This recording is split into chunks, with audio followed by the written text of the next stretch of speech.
Tourists come in all shapes and sizes in Europe, but travel, holidays, leisure and sports during the holidays for people with disabilities is unpredictable, difficult or sometimes even impossible.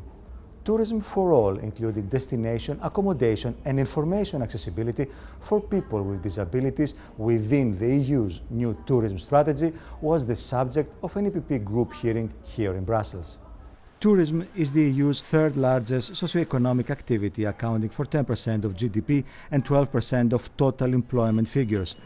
But quality of infrastructure, transport services and information varies widely from place to place as well as between EU member states. Lack of accessibility standards increases uncertainty, reduces travel options and allows a lack of accountability to prevail. Italian Commissioner for Industry and Entrepreneurship, Antonio Tajani, underlined that the new EU strategy means tourism for all, and this is important for European economy.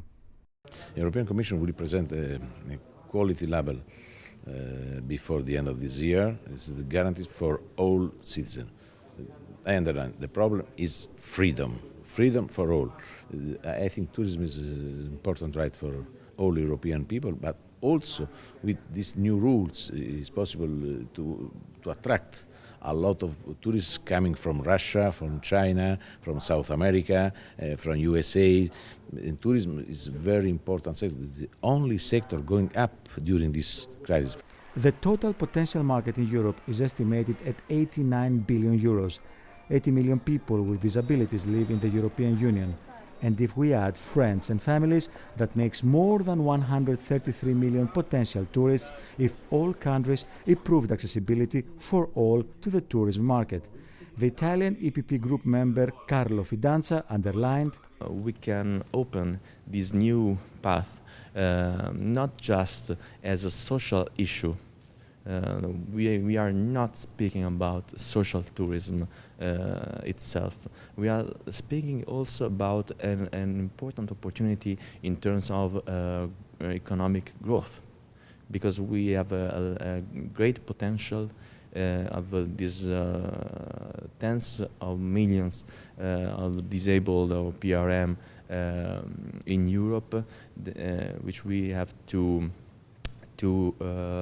make a full and complete tourist as the other ones. The Spanish EPP group member Rosa Estarás Ferragut explains how Europe can achieve this goal.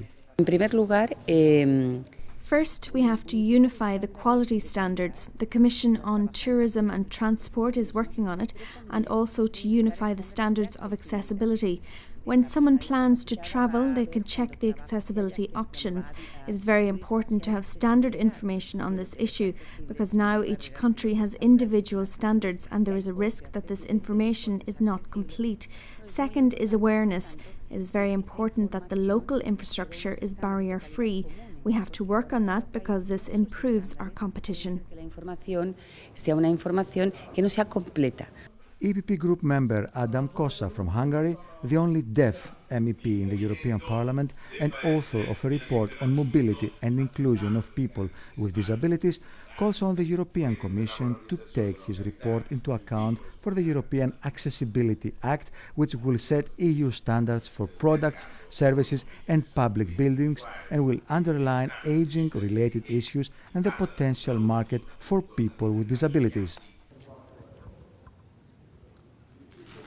I think our aim needs to be full access for all people. Tourism is one sector, but it's a very important field for accessibility. Secondly, what's also very important is that the European people, the aged people, that is going to be a growing population. The younger population will be less, so it's important for all European citizens. That's the goal, not only for the disabled, but for all. Tourism for all is actually a win-win situation. It can develop employment opportunities with new specialized jobs within the tourism and care sectors, for example. It can promote European cultural heritage to all visitors to help European economies with new investments. For more information on that issue, please visit our site eppgroup.eu. Thank you for watching. See you again soon.